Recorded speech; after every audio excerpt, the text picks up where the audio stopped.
In this episode of Mike Plays RP-1, I'm going to be crossing the Karman Line and thus entering space for the very first time. With our current technology, this will require a two-stage rocket. A rocket that will need some precise staging in order for the second stage engine to ignite. I'll be using the mod Smart Parts to help me dial this in. In addition, our budding Kerbonauts will be getting in some additional flight time, which will provide me an opportunity to put the Waypoint Manager mod to work. Let's get started.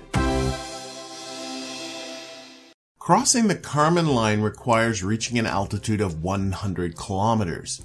Completing this contract not only gets us a stack of reputation, but also 10 new applicants to bolster our core of engineers and researchers, and will also unlock these leaders. I'm not quite sure what leaders do for me, but I am eager to find out. Not only that, but crossing the Karman Line will unlock a bunch of new contracts, including the first contracts under suborbital rocket research. I really like how the requirements to unlock any contract are precisely laid out for you, a welcome improvement over the random nature of the stock contracts. The slightly bigger rocket that I designed for this mission required a renovation of the launch complex, which is still 6 days from completion. On top of that, the rocket will also require an additional couple of months to be constructed. I'll be going over the details of this build a little later in the video. In the meantime, the prop trainer that was featured last episode is currently being rolled back into the hangar. In that episode, our pilots, Kenneth and Evelyn, pushed back their retirement dates 46 days each, and I'm curious as to the rewards a second flight will get me. And to give them even more to look forward to, I started construction on my first jet aircraft. It'll be months before this bird will fly, so it will have to be featured in a future episode. But right now, despite it going into the KCT build queue, I noticed the reconstruct and upgrade buttons are yellow in the integration info window. I'm a bit confused on this point, but as I had just saved my game, I decided to hit reconstruct and see what it did.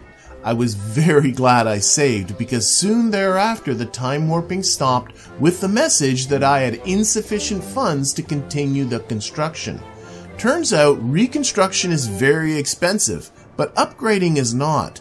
Moreover, an upgrade only takes a few days. I'm still unsure as to the advantages of each, but even when the renovation was completed, I still couldn't fly my prop plane as my pilots weren't ready. They got 2 weeks off after the last flight, but after a bit more time warping, they were all rested up and it was time for the trainer's second flight. You know, I want to see how far this thing can go. Let's head south and see if we can get to Miami. Unfortunately, just a few minutes into the flight, I realized a small problem with that flight plan. Oh wow, they don't have a lot of fuel. Oh, I don't think it refueled.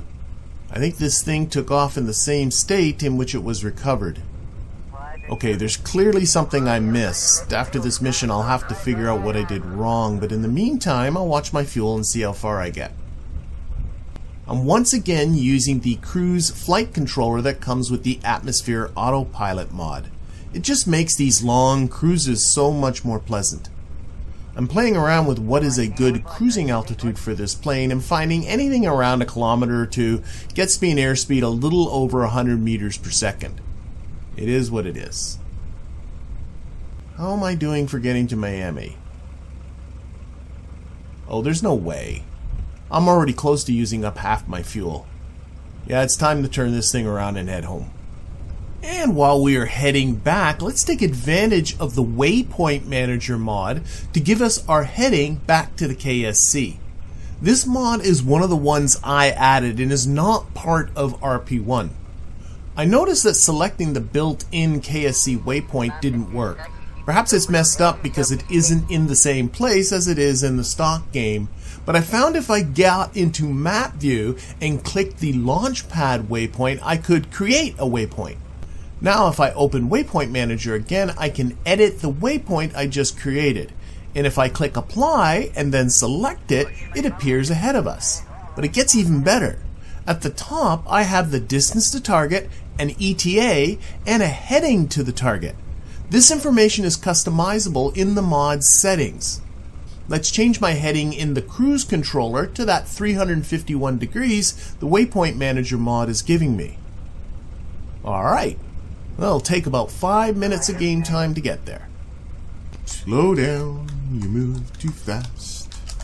You got to make the morning last and not land at too fast a speed, or else you're gonna be splattered on the runway.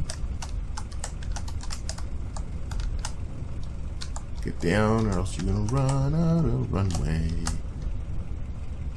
Running out of runway, we are running out of runway. Turn off the engine. I gotta figure out something with these brakes. Again, make sure to recover the active vessel to the warehouse so you can reuse it. Once recovered, I can see Kenneth and Evelyn will not be ready to fly again until June 2nd, and I only pushed back their retirement 23 days with this flight, exactly half the added days from their first flight. I think I'm spotting a pattern, but before I put that to the test, it's going to take 2 days to get the plane back into the hangar, at which point I can click on the little star and edit the plane, where I took a bit of a closer look at the engine. Wow, I don't even want to touch fiddling with the mixture. There is a reverse thrust. Oh! Ooh! Yeah, lights are coming on. I attached the reverse thrust to an action group and made sure to save my edits, at which point I noticed there's a fill tank button here. Groovy. I also noticed during the editing of this video that there is a fill tanks and launch button right next to the regular launch button. I simply missed this. One thing to be careful of, the edits to the prop trainer are only going to take a day, but notice that KCT put it behind the jet build, which isn't due for completion until November. If I left it like this, the prop plane changes won't be done until after the jet is completely built. I don't want that, so I simply move it up, which is simple enough to do but easy to miss. Either way, after the edits were complete and Kenneth and Evelyn had their obligatory rest, the trainer was flying once again. This time my target is Grand Bahama Island, and I'll use Waypoint Manager again to give us a heading. Just click the Create Custom Waypoint button. The default is your current location, but I want it down here. So I click Set Location on Map and simply place the waypoint where I want it. Right about here. Then I hit Apply and Save and just activate it from the list. These waypoints can simply be deleted when you don't need them anymore. But for now, we have a heading of about 132 degrees. So into the autopilot it goes, and we are now heading in the right direction. The ETA is over 40 minutes, and it didn't take me long to realize that there is no way we're getting there and back, so I soon turned around and headed back home. There is room for more fuel on this plane, but there really isn't a point. What I do want to see, though, is how my new reverse thrust performs. Touching, okay, brakes on, reverse, throttle up. Oh, that's awesome. Yep, no more worrying about running off the end of the runway. Upon recovery, I got what I expected. Evelyn's and Kenneth's retirement dates were pushed back only 12 days, half again the result from the previous flight. I don't see any point of flying them again until I have something more exciting for them to fly. And speaking of exciting, it's time to get to the main event of this video, crossing the Karman Line. But before that, I want to cut back to April 13th, right after the completion of my first mission, so we can take a look at the build. This is the rocket that completed the first mission, reaching an altitude of 40 kilometers, the full details of which can be found in the first episode of this series. This rocket is tooled and only costs 55 funds, so I'd like to keep making use of it. We'll get rid of the launch stand for now and look at placing a stage below it to allow this rocket to reach the 100 kilometer altitude required for the contract. There are a variety of engines to choose from, but I'm going to start simple by using the Tiny Tim booster. Once again, this is a real-world rocket that was used as an air-to-ground attack rocket near the end of the Second World War, and was really slapped under the real-world WAC Corporal to give it more oomph.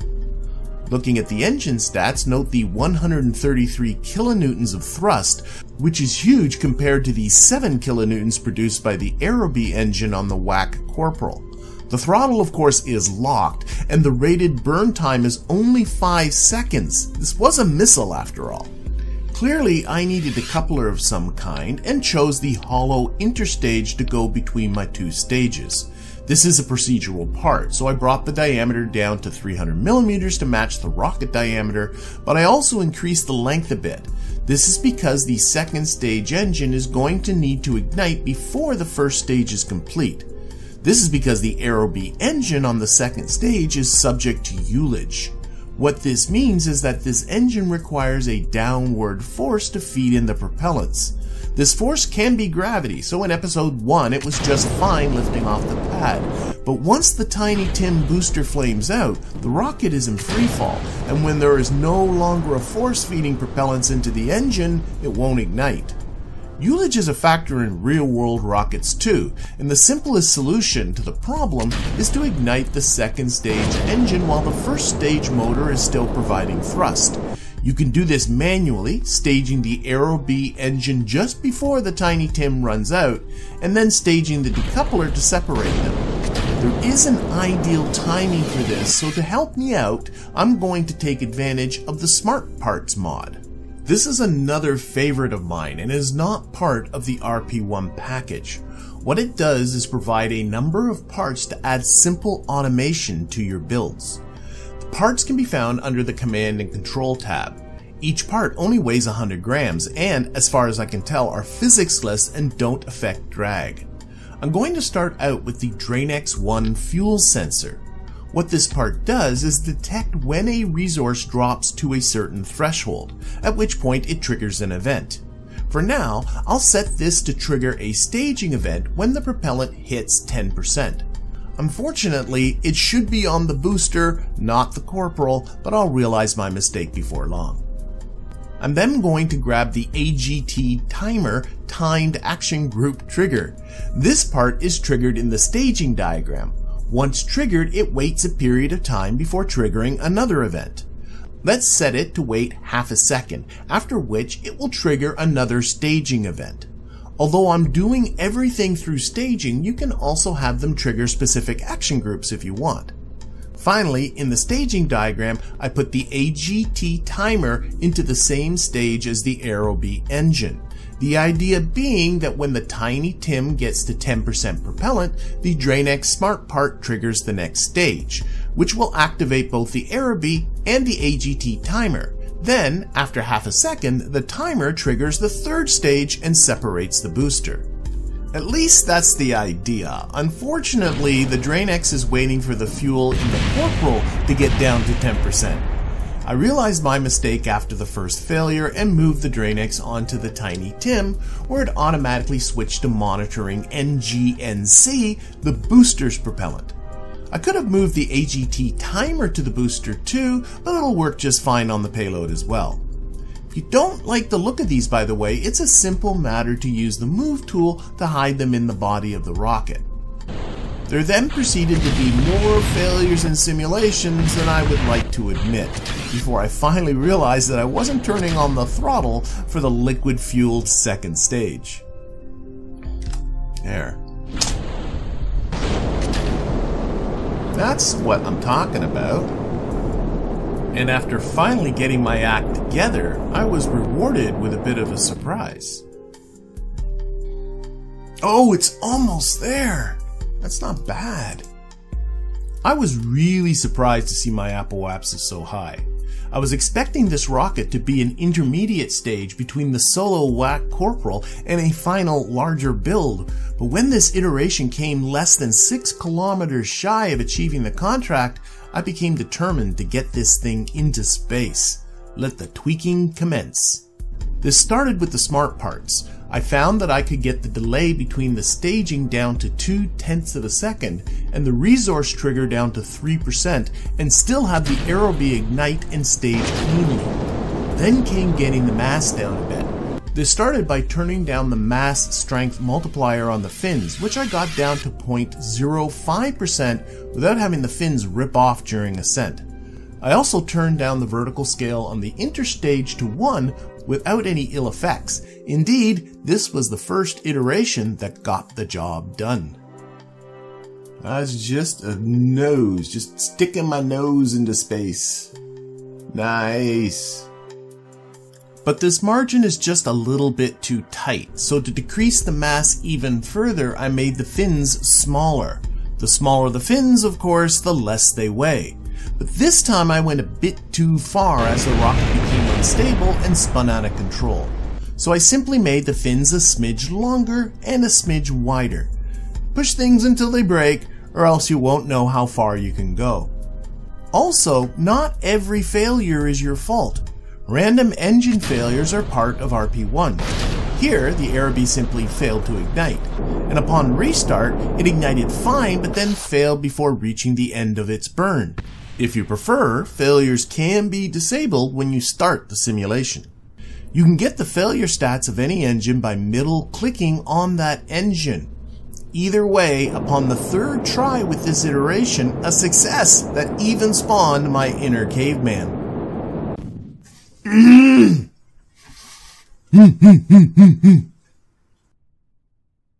This is my rocket, baby. Many of you are likely noticing that I have been launching this rocket straight up in order to achieve maximum altitude, which might bug some folks as Cape Canaveral isn't all that far from some major population centers. Now this isn't modeled in the game, but it did motivate me into looking at the possibility of moving my facilities to White Sands, New Mexico. I saved my game in case I did something irreversible and selected White Sands as my new space center. There I discovered that the staff I hired are still working at Cape Canaveral, and in order to get this rocket built, I would have to spend money to hire an entirely new crew of engineers. I wasn't going to do that, and so reverted my game using the save that I made, but it did make me wonder if White Sands may have been a more immersive starting location for my game. Oh well. But I wasn't done spending money. When I attempted to put this rocket into the KCT construction queue, I got the message that this craft exceeded the size limits of my launch complex. Yep, it's 0.8 meters over the maximum. I couldn't start any renovations because the launch pad was still being reconditioned after the first launch of the WAC Corporal back in episode 1. So I had to time warp 6 days to get that out of the way. Then, back in the VAB, I noticed that the reconstruct and upgrade buttons weren't yellow anymore, allowing me to begin the renovation. I can't help but feel there are still details I'm missing here. The launch complex renovation took 2 weeks, during which time the engineers assigned here couldn't work, so I assigned them temporarily to the construction of my upcoming jet. After that, the rocket took another few months to build, and it was during that interim that all 3 flights of the prop trainer played out, finally taking us to the launch of this rocket. Nice. Okay, good. Burn, baby, burn. These moments are a bit tense as a failure now means a complete rebuild. But about 30 seconds later, okay, apoapsis just crossed 100. The engine burned to the end of what it was required. I think I'm good. Remember that there is no low atmosphere science, nor will there be any near space science, as that doesn't start until an altitude of 140 kilometers. Also, you may be confused as to how I can transmit at all, given that in the stock game, you need to add an external antenna to transmit. There is an antenna built into the avionics package that takes care of that. In fact, the communications has been completely reworked by the Real Antennas mod. Right now, I don't have to worry about any setup on that front, but it will certainly be something to consider as I progress in this game. Yeah, that's 100 and contract is complete. Awesome source. Oh, we did get other ones too. Let's take a look here. Uncrewed speed record of 900 meters per second. We have 1200 meters per second and 60 kilometer altitude record, 100 kilometer altitude record, and of course the Karman Line contract. Awesome. Lots of science being collected here as we are spending much more time above that 40 kilometer threshold than we did before, and it will continue to collect and transmit as this rocket begins its plummet back to the surface. Yeah, we're going to lose the fins, but I don't think we'll lose the rest of the rocket. We are now below 40 kilometers, so our sciencing is done. We transmitted a total of 3.6 science. Nice. It would be nice to be able to abort the rocket at this point and have it explode. I suppose that would still rain debris down, but it would still be cool. If anyone knows a good mod for that, let me know in the comments. Actually getting some good lateral motion here, going sideways. The aerodynamics are a bit messed now that it has no fins. Just have to see where this thing ends up. Batteries are getting low, that's fine. You're just a rock now. It's interesting how balanced that is. That it's not flipping nose down, or it's like the weight of the motor and the weight of the avionics is pretty close. We're going over towards, we might just, oh, it looks like we're gonna harmlessly hit the water. So that's good. Yeah. Batteries have just run out, but that doesn't matter. Oh, we might make it over to... Nobody's houses are over here, right?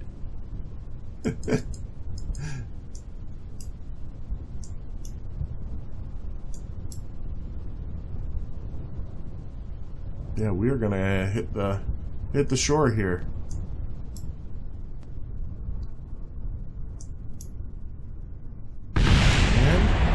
Boom. Oh, and the avionics package survived. Look at that. And that actually counted as a recovery of a vessel after a suborbital flight, getting me another 5.5 science for a total of 9.6 science. Woot!